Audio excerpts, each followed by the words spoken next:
Yeah, well, and first, thanks to everybody at the conference, all the volunteers, all the other speakers, everybody that has attended the talks. This has been a good experience, and appreciate everybody that helps participate to make it happen.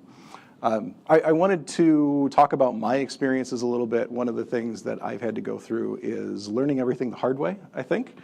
There's been a lot of times where there has been an easier path, and I have not known what that path is and have had to make all of the mistakes. So let my mistakes benefit you along the way. If I haven't made the mistake, it's only because I haven't had the opportunity yet. So my contact information will be a part of this as well. At the end, you are absolutely welcome, encouraged to reach out to me if you have any questions, if there is anything I can help with. I very much want to be able to do that. And I want to talk about a handful of things, and we will get into those after this disclaimer. Everything that I'm about to talk about, first of all, my own personal opinions. You're going to find folks disagree with that all over the place.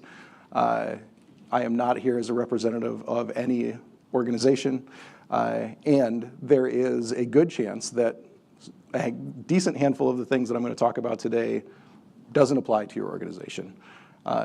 Each organization, each person is going to be a little different. One thing you should be aware of, though, is if you think you're an exception to it, unless you're pretty confident that you're an exception to it, you're probably not. So why am I here?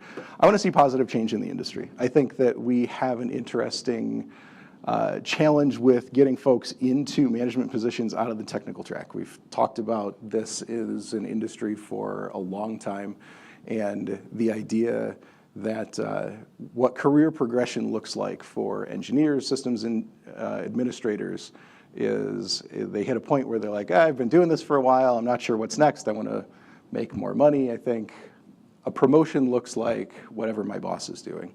And we go from engineering into management, and those are very, very different things. The skill set that moved you into a senior position or a lead position as an engineer is not necessarily that same skill set that will get you further.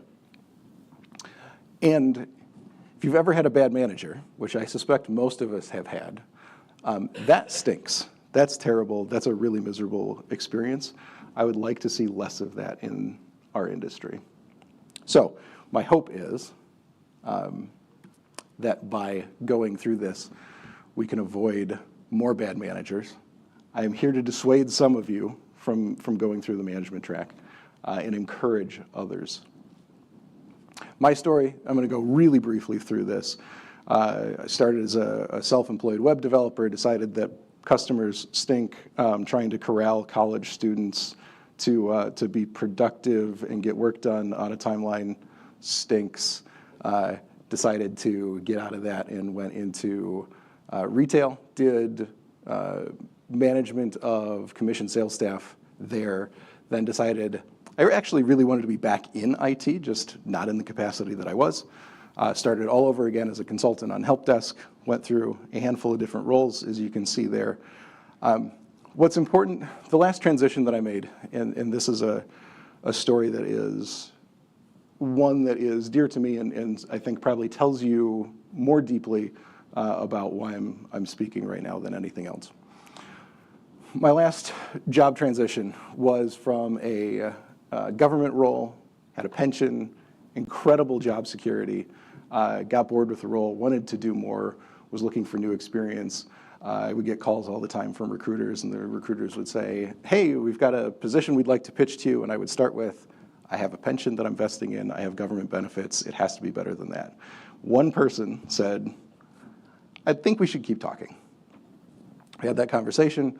Wonderful organization, they have all these spectacular things, we really think you should do it. I made the jump and said, okay, let's try it. Gave up the pension that I was vesting in, the benefits, showed up, day number one, all of these promises about 37.5-hour work weeks and great work-life balance and transition and wonderful community. And I pulled up, the very first day, rolled my chair over to my new coworkers, and the first things out of their mouths were, we're so glad you're here. We are exhausted. We're working 70 hours a week. Everything sucks. Our families hate us. I haven't seen my kids in 4 days. Second day on the job, I'm working 7 p.m. Phone call comes through to one of my coworkers. It is their child asking for help with homework at 7 p.m. while we are still in the office, and the response was, I told you, I'm busy working, figure it out, click. This is the level of stress that is being induced upon these people. Over the course of the next few weeks into months, I realized that all of those challenges, all of the issues, the reason why everybody was having such a hard time was all because of management. That team was not trusted, they were not involved in discussions, they were not given opportunities to participate to make things better. It was very command and control. And I realized that the opportunity to make a difference was there when we had a reorg. So here's the part where I start trying to dissuade some of you from going down this track. There are other options. Management may not be for you. That may not be something you're excited or interested in.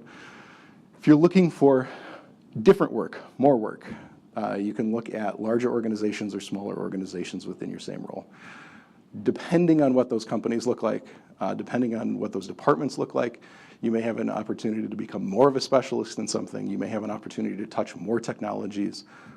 There are great opportunities, even with lateral moves, that you may want to consider if you're just looking for more, if you're just looking for a change. Don't discount that as a possibility. Okay, here's the part where I really try to dissuade a lot of you. There's a lot of reasons not to do this if you're coming from an engineering background or developer background. The first one being you have to let go of the keyboard. And that one is one of those very much variable truths. There are some organizations, there's a decent amount of organizations, in fact, that allow you to move into a management role and still be hands-on keyboard with some of the work. Mine was not one of those. We have a very hard cutoff. We're a highly regulated entity. And so when you move into a management business role within the organization, you instantaneously lose all of your engineering development permissions. It's a hard cutover. You walk in one day and you can't do anything. It is a different skill set. It is interesting, though, that a lot of the skills that you learn in engineering and development do apply. You just have to understand how the models of the things that you learned apply to a management perspective. Instead of dealing with code and functions and binaries, you're now dealing with very similar, very complex problems, except the result is almost, if anybody's familiar with roguelite video games where everything's sort of variable and you're like, I'm just gonna do the same thing I did last time and you get completely different results, that is what it's like being in management. Your teams own your destiny. The reality is if I go into work and all of my teams just say, hey, I don't think I'm gonna do that anymore, I'm the problem. I can't go to my boss and be like, listen, they all revolted, it's their issue. My boss is gonna come to me and go, well, that sounds like a you issue. Why would that have happened? And so understanding that you really, in a lot of ways, are the servant for your team. There's a lot of people that get into management with the idea of, I know best, so I wanna be able to tell people what to do because then we can do it better. That doesn't go well. You work for them more often than they work for you, but it is very symbiotic. Advancement and recognition looks very different. The results come from your team, right? There's some other items lower on this slide that cover that more in depth, but the reality is that there's a lot of moments where when things go poorly, you get to take the blame for it. And when things go well, you have to give your team the credit for it. And so when you're in that situation, what does it look like for you to get recognition, for you to get advancement? And that's where other things come into play. You can't just say, hey, look at this great code that I wrote. Look, it does the thing on the website. Look, the database is running 10% faster than it was last week after we optimized it. Somebody else always did the work. And when something went wrong, it's because you failed to plan, you failed to get people together to get it done. So you have a ton of responsibility and don't often take a lot of credit for it. One of the other pieces, and this is one of my favorite parts of being in a role like this, is that you have to make decision without all of the information that you'd like. Especially as you move up within an organization, as you have multiple teams. There's a mental model that I really like to use personally. The idea of the map is not the territory, right? Everything is an abstraction. And so when you're interacting with somebody else has hands on the keyboard, and they come and they explain to you what happened. You're getting an abstraction of what they did. Now, if there's another layer in between you, they're explaining it to someone else. That person is then taking what they think is relevant information and abstracting it to you. So you've had several layers of information filtered out before it gets to you. And if you have to do that across several different groups, you don't have the full picture. You have a general sketch of what somebody thinks the territory looks like, but all you have is a map. And you hope that you're making the right decision to go down the right path based on that information. And you hope that somebody didn't forget to draw the big river that's in there, the landslide that's about to happen next to the road. This is the part that can be really fun. You get to all sorts of decision-making skills and opportunities. And this is one of my favorite parts of it, but this is terrifying for a lot of people, especially when you're coming from a role that is used to, show me the code. I know exactly what it looks like. I know exactly what's about to happen. I know what is in there. I wrote it. I put it together. You don't get that control anymore. Along with that, people are not computers, right? The binary pieces. If I go tell somebody to do something, they may or may not do that. I have to go a lot further in a discussion to make sure that they actually understand what's being asked and that they're actually motivated to do it and they want to do that thing. This can be a really big challenge. This is another part that I see a lot of folks struggle with when they come out of technical roles into a management role. You're so used to just putting the command in and you get back the result, and that doesn't happen. One of the best pieces of advice and worst pieces of advice I ever got came from the same person about 3 weeks apart. The worst piece of advice I'll share with you as well. And that piece of advice, this was 25 years ago probably, as I was managing a retail group. We're all setting up the new schematic, moving televisions to where they belong, get it set up on the screens, and he walked by and he said, I need you to stop doing that. I pay you too much money to be lifting TVs. Now, the thing is, I probably made $45,000 a year living in Madison. I wasn't being paid that much money to start with, but it was this idea of you're better than them. We pay you more. We want you to focus on different things. There was this idea that they were different. There was some sort of separation there. A couple weeks later, he came back, though, and this one I actually fought with him on at the time, and it took a long time for me to realize it, but everything is a function of management. If somebody has an attitude problem, that's your fault because you haven't had that conversation with them. You haven't addressed it with them. You haven't coached them through how to have those conversations. If you have internal conflict on the team, you probably have legitimate issues, but that's your problem for not giving the people the skills that they need in order to work through what those conflicts are. Everything is a function of management. Somebody shows up and they're wearing clothing that's inappropriate at work. You have not conveyed to them the proper dress code. You have a hygiene problem with somebody. It's because you were too afraid to talk to them about it the last 3 times that it happened. Everything that happens, everybody's attitude, everybody's way that they show up, the deliverables, somehow comes back to you and the responsibility that you have to make sure that you're moving forward. I'm not going to go through this entire list. I will stop momentarily. But the last 2 pieces that I do want to talk about are the next 2 bullets on here. Performance management and feedback is hard, as I just mentioned. Sitting somebody down and telling them that their work was not good is really difficult for a lot of people. And for the people that it's not difficult for, they're not doing it right, right? Like, if I'm going to sit somebody down and say, hey, your work sucks, that's not good. If I feel confident enough to say that, I got a big problem. And if I don't feel confident, it's because I don't know how to frame it to somebody, and I'm probably going to shy away from doing that. That's a real issue. That is very difficult, and that is a different skill set, certainly, than what comes from a standard sort of engineering role. And the other one, consistently needing to navigate difficult situations. I know this is a family-friendly event, so I will keep it family-friendly as much as I can, but the more blunt way of putting that is sometimes you just need to sit in front of a group of people and eat a poop sandwich and smile while you do it. You can disagree with everything that you were saying. You could have put a fight up in closed doors with your management team. You have given all of the feedback. You completely disagree with the organization on some decision that they've made or something that is happening. And your job, after you walk out of that room, is to go smile and tell people that they have to do this and that you're in support of it because that is what the organization is doing. And that's hard. That is very difficult to do, especially in the first few years.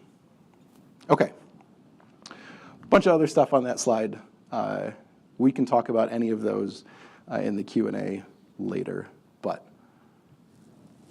if you're still interested, let's talk about some of the good parts of it, some of the interesting components, some of the reasons why we would want to keep moving forward. Why, after everything that I just talked about, would you want to make a transition into a management role? The personal impact is a big one, right? I shared that story at the beginning about my coworkers at the time that were like, hey, this is miserable. This sucks, this job sucks, we're working all sorts of hours, nobody pays attention to us. You have an opportunity to change people's lives. The reason that I moved into the role that I did, and I knew that at some point I was probably going to get back into a management role, but I didn't think it was going to happen for another close to 10 years. I really enjoyed my engineering career. And we had a reorg and split some teams up, and one team all went over to one area, and we were going to make a completely new operations team. And I was a consultant at the time and was given the opportunity to become the full-time employee as the manager of that team at that time. And I realized that that was the chance for me to change people's lives. I was going to have a team of 5. And you have the ability in a role to have such a positive impact on so many people in ways that you don't even know. The idea that you can have folks that come in that feel trusted, that feel good about the work that they're doing.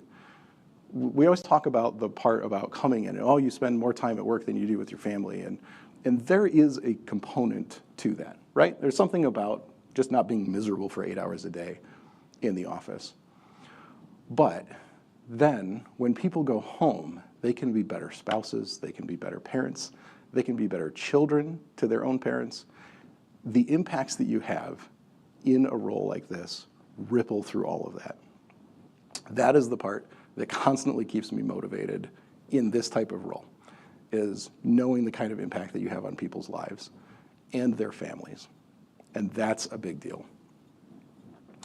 There's some other pretty cool stuff that comes along with it too. The more obvious ones, right? The corporate impact. You can change the direction the companies are going. You can change the way that you're doing things. When I rebuilt my team in 2018, then we brought in Ansible, and we went from 35 hours a weekend patching servers within a couple months to one person for 3 hours doing it, no more outages every Monday morning, trying to figure out what's going on. And all of that time that you suddenly freed up, you can start working on standardization and other aspects. You can start working on automation and provisioning pipelines and improving your CMDB. And things generate a flywheel as you continue to make those improvements. You build your own opportunities. Personal growth is another fun one too. This is one of the things that I know lots of folks in engineering roles really are passionate about, is this idea that there's always something else. There's always a new technology. There's always something coming down the line. There's always another thing that I can learn about, with a new library that I can find and take advantage of. Management has that too. Very quickly you learn that one of the most important things you can do is start reading psychology books and understanding behavioral psychology. That topic goes incredibly deep, and your teams can suddenly become interesting experiments on many of those psychology lessons. There's incredible depth in that space. And I mentioned it earlier, but the framework of your skills that you built in those engineering roles, the troubleshooting skills in particular, very much apply to management components.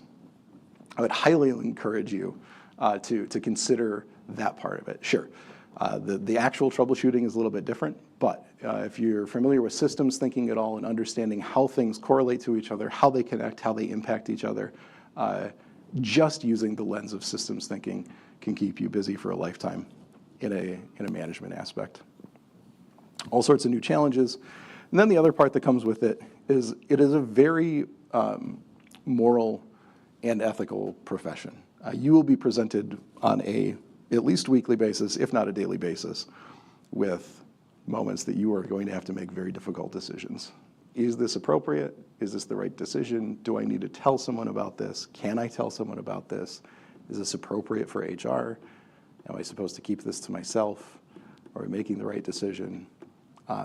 You are constantly given the opportunity to keep folks and the organization steering down the right path. Okay, so we've talked about all of the parts for why you wouldn't want to do it, why you shouldn't do it, reasons why you might want to do it. Even if you're not considering moving into management yet, there are some lessons here that also very much apply for whatever you're looking for. Even if you're looking for transitions within engineering development roles. And the biggest one is responsibility leading the way. Take on more responsibility. There's a sense that if I'm doing great in my current job, then the company owes me. I deserve a promotion. I deserve a recognition. And what you deserve is to keep your job. And I don't mean that glibly. I mean that very seriously. If you're doing a great job at the job that you are currently assigned to, then you continue to earn your ability to sit in that seat given the opportunity. The way to move on is to find the additional responsibility first and worry about the title later. Those will come. But the responsibility part is the piece that I think a lot of folks get backwards. And as I have conversations with people over the years, that is often the sentiment of, I'm doing so well at this, I don't know why I can't get promoted. The reality is most of the time it's because somebody is doing their current job and meeting the expectations of the current job that they have, but they're not doing anything additional that shows that they're either interested in taking on more or that they're capable of taking on more. So from a person who's looking to get promoted, often the argument is, well, I've made the investment in the company, so why won't they invest back in me? The flip side of that is you're not making an investment into the role that you're looking into, so why would we make that investment back to you? You're asking for a large jump of trust, particularly when it comes to transitioning out of an engineering role into a management role and a people leadership role, right? Because of the difference in those skill sets, that becomes a really tricky thing to get people to just buy into. Just because you're a great developer does not mean that you're going to be great at leading and motivating people and making the ethical decisions and building roadmaps and managing budgets. And so the first thing you'll want to start doing is asking for more responsibility. If you're interested in making that move, find opportunities to take on more. It feels unfair, but it's the chance to prove that you have the skills to make that transition. You're building trust with folks to give yourself that opportunity to make the move. It is okay to say that you want a promotion as part of that, though, right? Be very clear. Hey, I'm doing this because I want to build my career. I want to grow. I want to make this transition. I want it to be a next step for me. And I'm willing to put in the effort to show you that I'm serious about it, to show you that I can actually do the things that I want to do. Then you are going to build trust with folks. You're going to find a way to start moving forward. There's two pieces that I would clarify as part of this, though. Number one, you have to understand the limits of your own manager. They don't have the power to promote you to their level, right? So if you're going to your direct manager, they can't do that. I don't know any organization, there may be, I'm sure there's exceptions, right? Back to the initial disclaimer. But I don't know any organization that allows someone to promote other folks up to the same level that they are at. So understand that you're gonna have to work with your manager on that, but they cannot solely make that decision.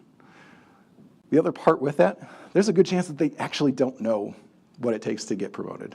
Lots of folks, myself included, have never actually asked for a promotion.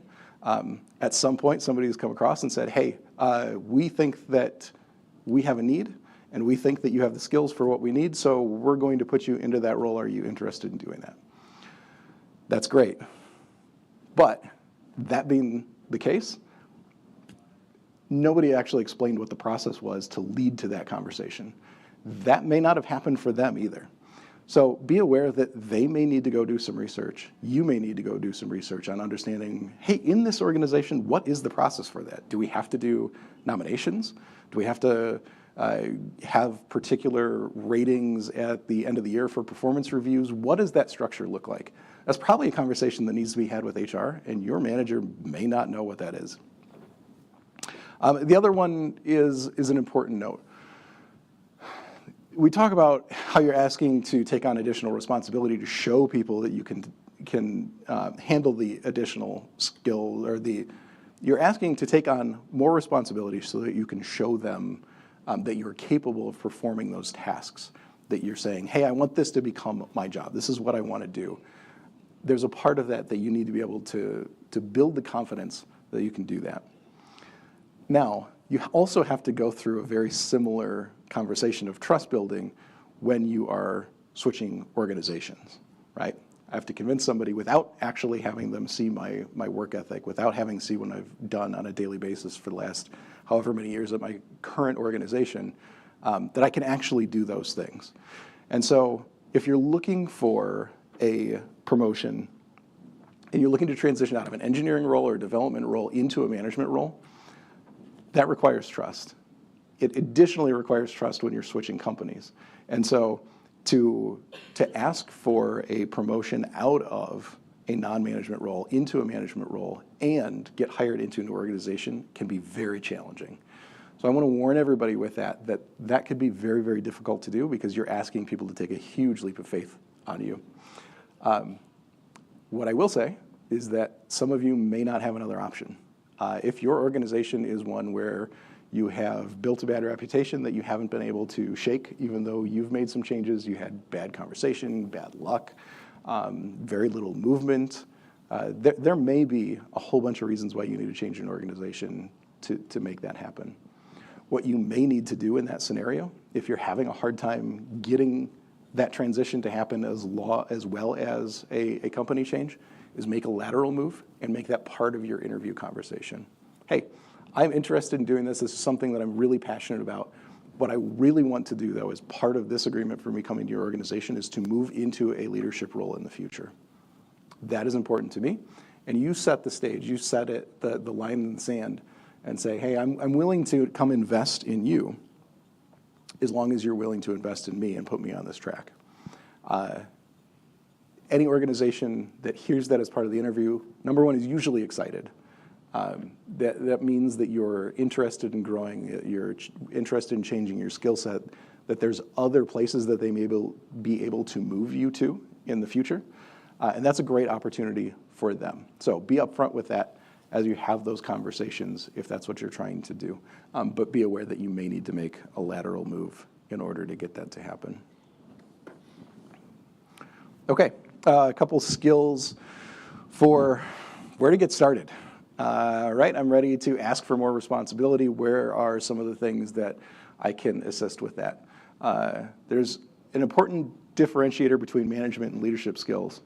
And this will be the time where I'll ask for audience participation. Anybody want to share what they think the difference is between those?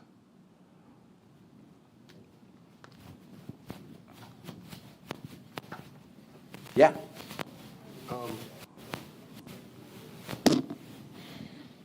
I could be off on this, but it seems like management kind of plots the direction, but leadership guides the team along that direction. Yeah, that is very close to how I would also frame it. I don't know that there's a great way that I can come up with off the top of my head to say here's the perfect definition for it, but the general sense is the management is the push. Right? Hey, I need you to go do this thing. Here's the project, here's the deliverable, go do that thing. The leadership is the pull. Hey, I'm headed this way. I think this is a great idea. We should do this. Why don't y'all come with me? Can I get you to come buy into this concept? And both of those are important parts. And you have to learn both of those to be an effective manager and an effective leader. And so you're going to want to start developing both of those skills. From a management perspective, delegation is a really hard one, again, especially coming from technical tracks. You're used to being able to just put your hands on the keyboard and do the thing. And knowing when, hey, do I have to be the person that does this, or can I get somebody else to do that? That becomes an important component of it. So knowing when you can delegate, that rapidly becomes an important skill once you do move into a management role. Systems thinking is another one. I mentioned that earlier. Donna Meadows has a great book called Primer on Systems Thinking, I think. If you look up Donna Meadows, it's certainly her most popular book in coaching. Hey, this didn't go terribly well. How can we help make that better in the future? Those start becoming important management skills as easy things that you can pick up to show folks that you've got that capability. The leadership skills, the emotional intelligence, this is a difficult one, again, coming from engineering. You're so used to working with computers, the computer doesn't really talk back, or at least if it does, you can get into an argument without upsetting anybody. Conflict resolution, trust building, all of those components. Starting to understand the psychology components of how you're interacting with people, how you make them feel safe, how you tell somebody that their work wasn't very good and make them happy coming out of that conversation because they had an opportunity to improve and not just feeling like they just got beat up because it wasn't up to expectations. And then have patience. This all takes time. So if you're sitting here today and you're like, hey, I'm ready for this, I want to do it, I've been waiting for my opportunity. If you haven't had that conversation with your manager, if you haven't had that conversation with HR, if you haven't started taking on some of these skills and these responsibilities, you need to give yourself time to be able to start building those and showing people that you can do that. And this can be one of the harder parts of the role in general. One of the challenges of being in a management and leadership role, especially as you move up within organizations, is that you have delayed feedback. Great thing about writing code is you can write the code and then pretty much immediately know if it worked or not. Is it doing what I need it to or not? One of the really big challenges of being in management, especially senior management, director, C-level roles, is that you make decisions about roadmap, you set strategy, and it's a 3-year decision, and you've got to wait 3 years to find out if it worked. And sometimes you realize that at year number 3, you're only halfway through where you thought you would be with that roadmap. You've got another 3 years to go. And so you've got to wait 6 years to get feedback on if that decision was right or not. That can be very difficult. All right, things to do. You start working on the skills, you've got an idea, you've got an approach. What can you actually just start doing right away to try and make progress towards making a transition? Number one, build relationships. The further you go in a management and leadership career, the more and more the relationships become the important part, more than anything else. Start finding people across the organization that you can connect to. Hey, I'm Dave, I work in IT. I was just curious, I've seen you around. What department do you work in? Again, curious, what does your department do?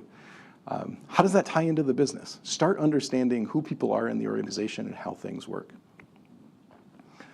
Search for perspective and focus on strategy. This is another tie-in. This comes with building those relationships with folks.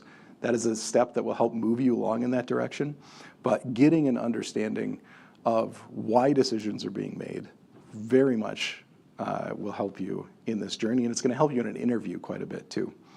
One of the things from an individual contributor perspective, it's so easy to criticize decisions that have been made across the organization. I cannot believe that they did this. These idiots, I know better, and I'm the lowest person on the totem pole. This doesn't make any sense. Why would they have done this? You're missing so much context as to why that decision was made, as to who was involved in the decision, and understanding that the initial reaction of this seems like the dumbest thing I've ever heard. I can't believe I work for this company. And then understanding that there are so many things that you don't know that went into that decision becomes very, very important. So start understanding. If you don't understand why a decision was made, or if you disagree with the decision, I can't believe they did this, instead of being angry about it, start asking questions. Go find people who would be close to that and start trying to figure out who was involved in that decision, what were the factors that played into it. That becomes incredibly important. And it's very visible because it shows that you're interested, it shows your curiosity, it shows that you want to grow. Seek the feedback, have conversations with people. What do I struggle with? What are the challenges that I'm working through right now? I have a whole bunch of those. Any day that I come into work, I've got 5 mistakes before lunch that I'm thinking about. Oh man, I got a long way to go still. Get that perspective. That is important. Ask for opportunities. We talked about that, the responsibility. Just take on responsibility. You need to ask for those, though. Start volunteering for things. And you don't have to do it necessarily as your day job. We're paid to do one thing, but here's a whole bunch of other things that you can do to contribute to that. One of those is the ERGs. If your organization has ERGs, volunteer to lead an ERG. You're going to meet a whole bunch of people. You're going to get an opportunity to lead some things, organize some things. Great way to build a relationship and show that you want to contribute to the organization. Volunteer with a nonprofit. Look up Toastmasters if you're not familiar with them. If you're afraid of public speaking, if you're afraid of communicating with people, that would be a good place to go. I didn't mention it on here, but improv classes are very popular too. Once you start getting into director and C-level folks, a lot of them have gone through some level of improv class, I have noticed. And as a general rule of thumb, 150% is one that gets thrown around quite a bit in the materials that I looked at leading up to this of what to put together. And the idea was you should be able to do 100% of your job effectively and 50% of whatever role you're trying to move into. Now, it doesn't mean 100% of the time, but if you're trying to take a role, if you want to move into your manager's role, your manager should be able to come to you with half of the things that they do on a daily basis and say, hey, can you help out with this real quick? Doesn't mean you need to do it all the time, but you need to be able to prove that you can do half of their job. That is a good marker that you're ready. Okay, we're going to go through the last few fairly quickly. I know we're running low on time. So tips and tricks, find your resources. Management and leadership skills are just like anything else. I had a conversation with somebody a couple weeks ago. They said, hey, I just had this really bad interaction with somebody else. I'm really curious. Can you come look at this email and tell me what went wrong? I don't understand what happened.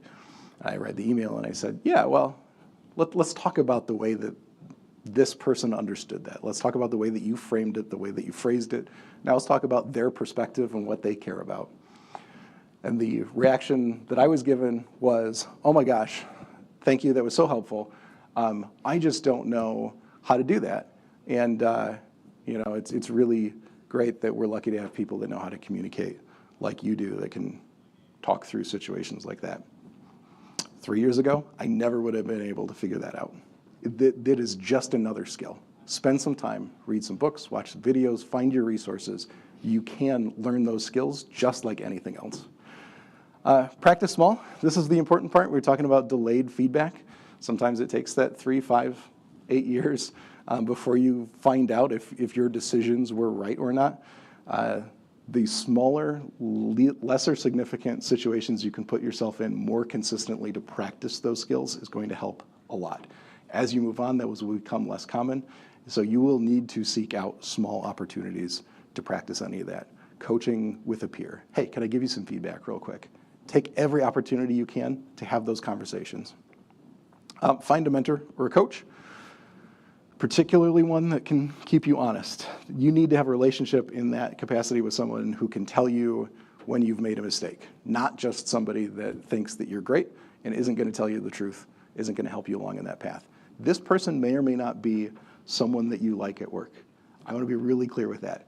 Finding someone that you're sort of frenemies with or disagree with a lot is often one of the best people that you can find to be that mentor or coach, because they're not going to hold back very often in giving you that feedback. Here's what I didn't like. Here's what rubbed me wrong. That is very valuable. The other person that you're going to want to look for is an advocate. This sometimes can be the same person. It's not always the same person. That advocate is the person who's going to go through and champion for you. And you can have an explicit relationship with them to say, hey, I am working on this. I'm interested. This is someone that you want to have a good relationship with. Will you support me?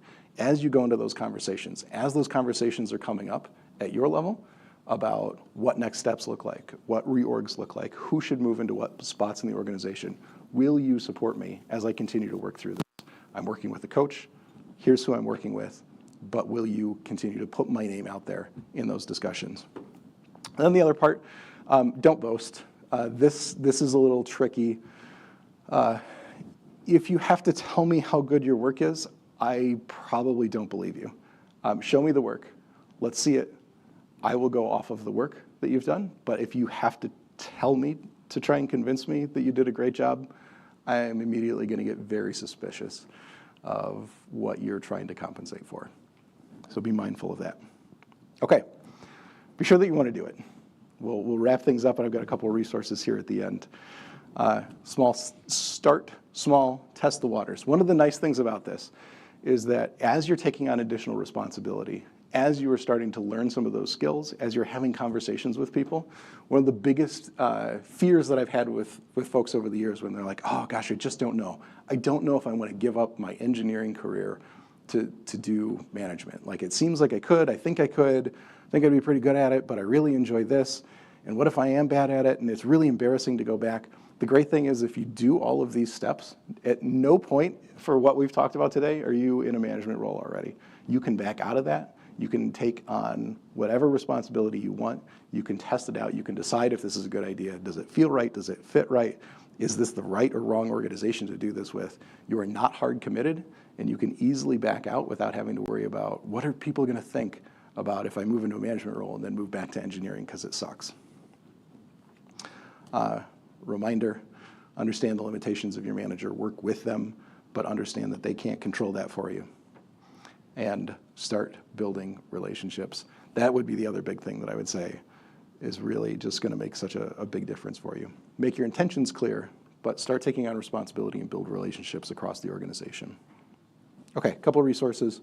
Some analog ones that are really important. This is the most recommended book that I've ever had to anyone. I do this consistently. Crucial Conversations is incredible. If you want to know how to give feedback to people, if you want to know how to start moving forward in conversations, if you want to know how to have a conversation with your boss about something that's really sensitive, I'm afraid to bring it up, Crucial Conversations is the one that you want. The great thing, too, at the end of it, there's an appendix. So once you've read through it and you actually understand the context, in the appendix, there's like a little cheat sheet that says, like, here's a reminder of all the steps. I use that to this day very often, a couple times a month, where I'm like, I'm going to have a sensitive conversation with somebody. We got to go sit down and work through this. I will pull up the guide sheet in the appendix and take a quick look at that again and be like, okay, what do I need to prepare for this conversation to make sure it goes well? When I use it and when I don't use it, night and day. The next two books, The Manager's Path and Scaling People, those are very much tactical books on management. If you're getting into the role or you want to know what it looks like to actually do it on a daily basis of like, what is the day-to-day of working on a reorg or working on budget management or coming up with vision and mission, those books have really great, here's how we've approached it from large organizations, from small organizations, here's a template that we put together to help walk you through some of those. Excellent, excellent resources. Elegant Puzzle, Scaling People and Elegant Puzzle fit into that. The Manager's Path is very specifically a book on transitioning out of an engineering role into a management role, particularly within the same organization too, where you're potentially managing formally your peers. Highly recommend those. And the digital resources. Managers Tools podcast is an interesting one. They're very opinionated. I disagree with them fairly often, but the great thing is they give you a good guideline. They give you an opportunity to learn some things of how do I want to approach this. And then you can take that later and be like, you know what, that actually doesn't work for me. That doesn't work for my style, even though they were very adamant that this is the only way to do it. I've taken a lot of their things as a starting approach early in my career and then thrown some of it out later when I realized that it didn't fit my style. The RAND's Leadership Slack, you can Google that one. That's a great resource. Lots and lots of people, 35,000 people, I think, in the RAND's Slack, all focused on leadership topics. Irrational Exuberance, that's Will's book from the previous slide. And the last few are contact information for me. So just leading up to this conference, I started up a new website. We'll use this as the tester to see if anybody's actually interested. You can subscribe there if you want. Regularrevision.com. I think I put 2 articles up just so that it's not a blank page. I will start posting there as the next couple of weeks. So if you want to follow along there, you can find me on LinkedIn, and there's an email that you can contact me at. And that is the end of my prepared content. So thank you. I appreciate everybody sitting through that.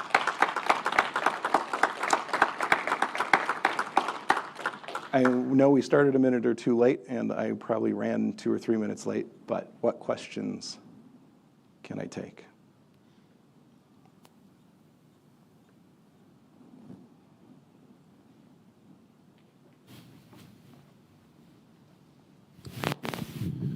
Do you ever regret leaving engineering and going into management? Yes, there are moments.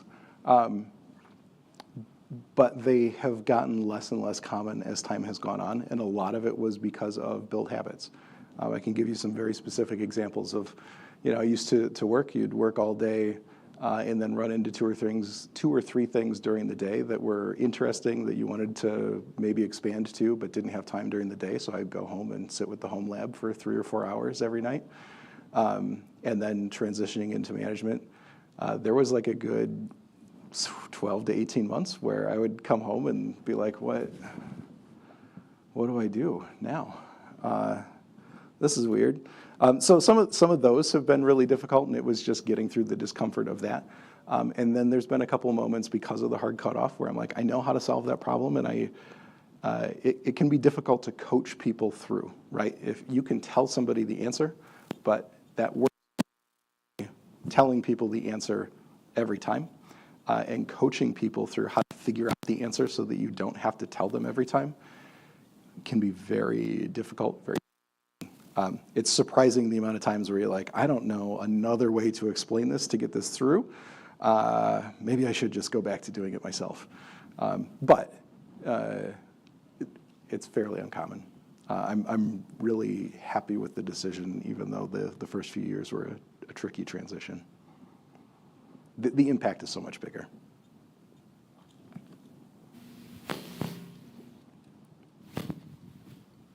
Thanks.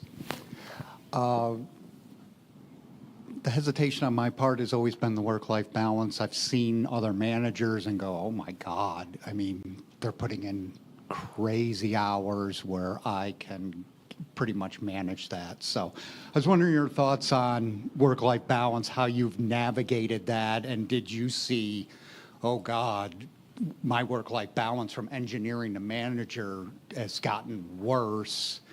What are okay, now I have to navigate, how do I navigate, and some of the challenges? Yeah. That was a huge question. No, it's a great question. Honestly, time management is one of the biggest struggles, still for me to this day. And the reality is that, yes, the first 8 to 10 months or so of my transition was a worse work-life balance.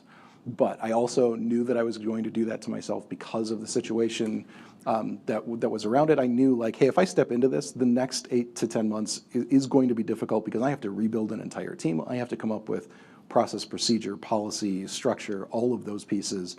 And I can't do it during the day because I still have to get the work done. And so I accepted that part of it. But what became important was that I started pushing back against my new peers who were doing that and expected the same from me. And it was difficult and it required a lot of trust. But being good at what you did and say, hey, I am delivering at work at 100% because I am not focused on work when I'm not here is the trade-off. So you can get 60% of me during the day if you want 40% of me at night, but I would rather just put in 100% during the 8 hours that I'm here, and let's work together to agree that that's okay, and I will prove to you that I can execute on that promise. That was an important part. Yeah, there's still some pieces of work-life balance, but I will say I recently transitioned out of being in the call tree for the on-call parts now too, and now work-life balance tends to be better from that part of like I don't get woken up at 3 o'clock in the morning anymore of like, hey, somebody forgot to pick up the on-call. But I do get the 7 o'clock and the 6 a.m. calls of, hey, we ran into this issue and I need you to run it down real quick. Those are easier to manage and much more in line with what my engineering responsibilities were as well. And so, yeah, it's very tough. There's a whole class that you could teach in college on management, time management. Thank you. Yeah. Are there any other questions? All right, thank you. Great, thank you.